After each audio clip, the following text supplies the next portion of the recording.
in a village cradled by mist and pine, where the mountains whispered old names and the wind carried stories no one wrote down, there lived a girl named Akiko. She was quiet, gentle. Some said she could charm foxes with her humming. Every morning, she brought rice cakes wrapped in cloth and left them at the base of a mossy stone by the forest, a shrine. Her grandmother had once said, "An old place, older than even the gods they prayed to." Most villagers no longer believed in spirits, but Akiko always bowed. One winter, the mountain changed. Snow came early, heavy, sharp, the kind of cold that bites through wood and bone. On the eve of the first storm, Akiko heard the wailing of a goat trapped frightened near the forest's edge. She went out, lantern in hand, scarf trailing behind her like a comet. She never returned. The village searched.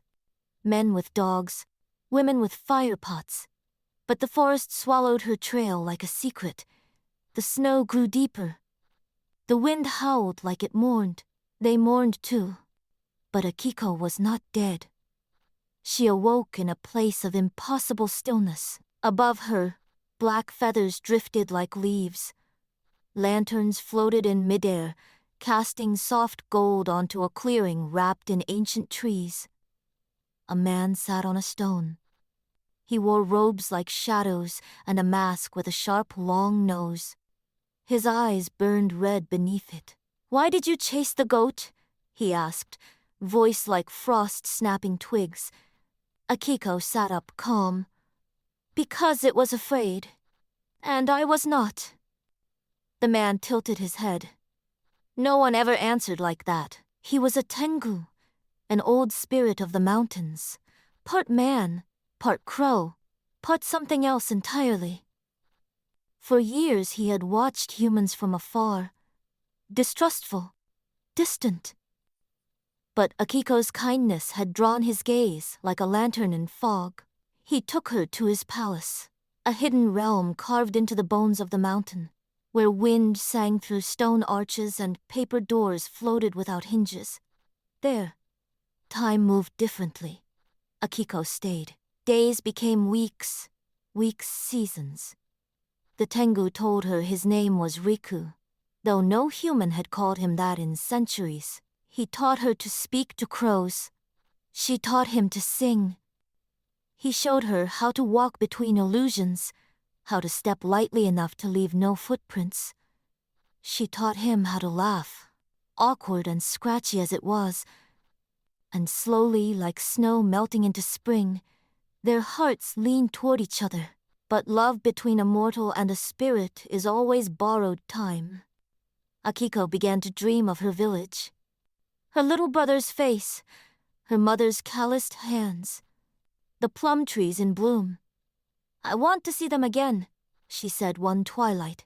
"Just once." Riku was silent for a long time. Then he pulled a single black feather from the cloak at his back. It shimmered with something more than light. "If you ever wish to return to me," he said, "burn this on a moonless night." She nodded and walked away, back down the mountain path. Seasons passed. Akiko found her village unchanged, yet changed. Her brother grown, her home dustier, her place at the table still empty, still waiting. She stayed, married a kind man, raised 2 daughters, grew old. The feather remained in a wooden box beside her bed, untouched. But on her final night, the air was clear.